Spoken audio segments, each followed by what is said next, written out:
नमस्कार। तो चलिए आज चलते हैं एक सफर पर प्राचीन भारत के वैदिक काल में।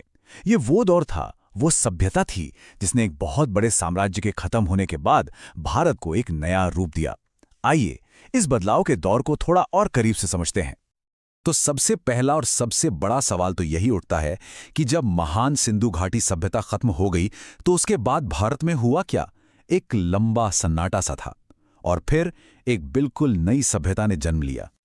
जरा इस टाइमलाइन पे नजर डालते हैं, इससे ना पूरी कहानी साफ हो जाएगी।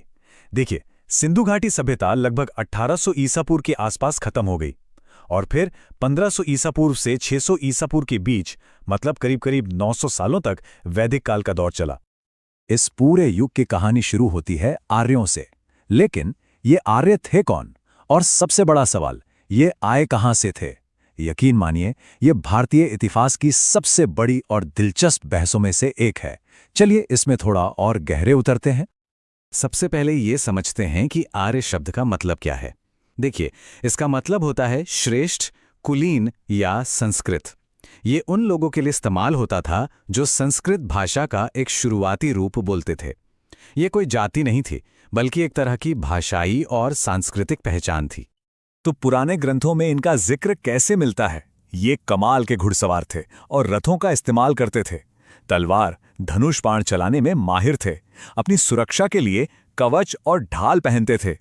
इनकी जिंदगी खेती और पशुपालन पर टिकी थी और ये यज्ञ करके अपने देवताओं की पूजा करते थे। और अब आते हैं कहानी के सबसे बड़े ट्विस्ट पर। इनके ओरिजिन को लेकर ना दो बड़ी थ्योरीज हैं। कुछ इतिहासकार मानते हैं कि आर्य भारत के ही मूल निवासी थे, शायद तिब्बत जैसे इलाकों से। वहीं दुनिया के ज्यादातर इतिहासकार ये मानते हैं कि आर्य मध्य एशिया से भारत आए थे और ये बहस आज भी चल रही है। तो इस वैदिक काल को हम दो हिस्सों में बांटकर समझ सकते हैं। पहला हिस्सा है अर्ली वैदिक एज या ऋग्वैदिक काल। ये 1500 से 1000 ईसा पूर्व तक का समय था। और हाँ, महान ऋग्वेद की रचना इसी दौरान हुई थी। उस जमाने में पॉलिटिक्स कैसी थी? बहुत सीधी साधी थी। लोग कबीलों में रहते थे जिन्हें जन कहते थे। हर जन का एक राजा होता था, लेकिन उसकी शक्तियां बहुत सीमित थीं। कोई टैक्स सिस्टम नहीं था और राजा अपनी मर्जी से सब कुछ तय नहीं कर सकता था। हाँ, वर्ण व्यवस्था की शुरुआत यहीं हुई। लेकिन, और ये बहुत जरूरी बात है, उस वक्त ये जन पर नहीं बल्कि काम पर, मतलब कर्म पर आधारित थी। जो पढ़ाता था वो ब्राह्मण, जो लड़ता था वो क्षत्रिय, जो व्यापार खेती करता था वो वैश्य और जो सेवा का काम करता था वो शूद्र। अच्छा, तो आम जिंदगी कैसी थी उस वक्त? देखिए, पैसे वैसे तो थे नहीं, तो बार्टर सिस्टम चलता था, मतलब चीजों का लेन देन। औजारों के लिए कांसा, तांबा और टिन जैसी धातुओं का इस्तेमाल होता था। गाय को बहुत पवित्र माना जाता था और धर्म का मतलब था प्रकृति की ताकतों की पूजा, जैसे बारिश के देवता इंद्र और आग के देवता अग्नि। अब कहानी आगे बढ़ती है और हम आते हैं लेटर वैदिक एज में, यानी उत्तर वैदिक काल में, जो 1000 से 600 ईसा पूर्व तक चला। और यकीन मानिए, यहां सब कुछ बदलने वाला था। नई तकनीक, नए विचार, एक पूरी दुनिया बदल रही थी। इस दौर का गेम चेंजर था लोहा। जैसे ही लोहे के औजार और हथियार आए, खेती से लेकर लड़ाई तक सब कुछ बदल गया। खेती आसान हो गई, पैदावार बढ़ी और इसके चलते बड़ी बड़ी बस्तियां बसने लगीं। तो जब बस्तियां बड़ी हुईं, तो वो छोटे छोटे कबीले यानी जन अब बड़े बड़े राज्य बन गए, जिन्हें कहते थे जनपद।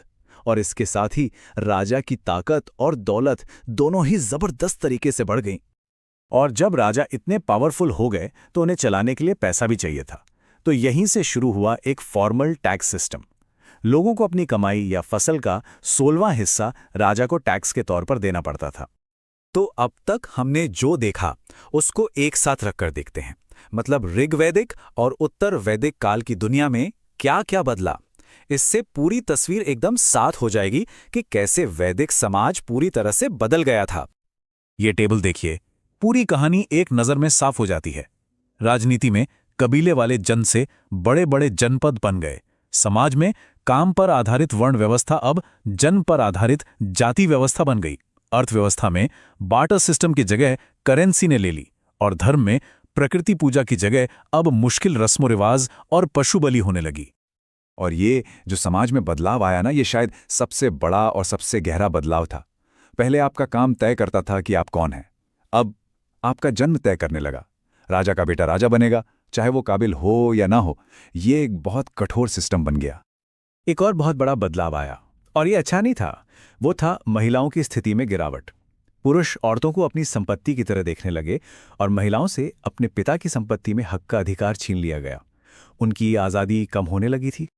तो जब व्यापार बढ़ा तो चीजों के बदले चीजें देना मुश्किल होने लगा, और यहीं से जरूरत महसूस हुई करेंसी की। सोने के निष्क से लेकर शतमान, कृष्णन और पाद जैसी अलग अलग तरह की मुद्राएं चलने लगीं। इसने पूरी इकोनॉमी को बदल कर रख दिया। तो आखिर में सवाल ये है कि इस पूरे दौर ने भारत को दिया क्या, इसकी विरासत क्या है, और वो कौन सा सवाल है जो आज भी कायम है, जिसका जवाब हम ढूंढ रहे हैं। इस दौर की विरासत बहुत बड़ी है। हमारे चारों वेद, ऋग्वेद, सामवेद, यजुर्वेद और अथर्ववेद, सब इसी दौर की देन है। उपनिषद जैसे ग्रंथ, रामायण और महाभारत जैसे महाकाव्य, गोत्र का कॉन्सेप्ट, ये सब कुछ इसी युग की विरासत है जिसने भारतीय संस्कृति और सोच की नींव रखी। और इसीलिए एक बात बिल्कुल सही कही जाती है, चाहे आर्य भारत के मूल निवासी थे या नहीं, भारतीय इतिहास में उनका योगदान अमूल्य और बहुत महत्वपूर्ण है। उनकी दी हुई विरासत आज भी हमारे साथ है। तो आखिर में हम उसी सवाल पे वापस आते हैं जो आज भी इतिहासकारों के बीच एक पहेली है। क्या आर्य भारत के ही थे या वे कहीं बाहर से आए थे? ये एक ऐसा ऐतिहासिक रहस्य है जो ना सिर्फ हमारे अतीत को बल्कि कहीं ना कहीं हमारे आज की पहचान को भी समझने में मदद करता है।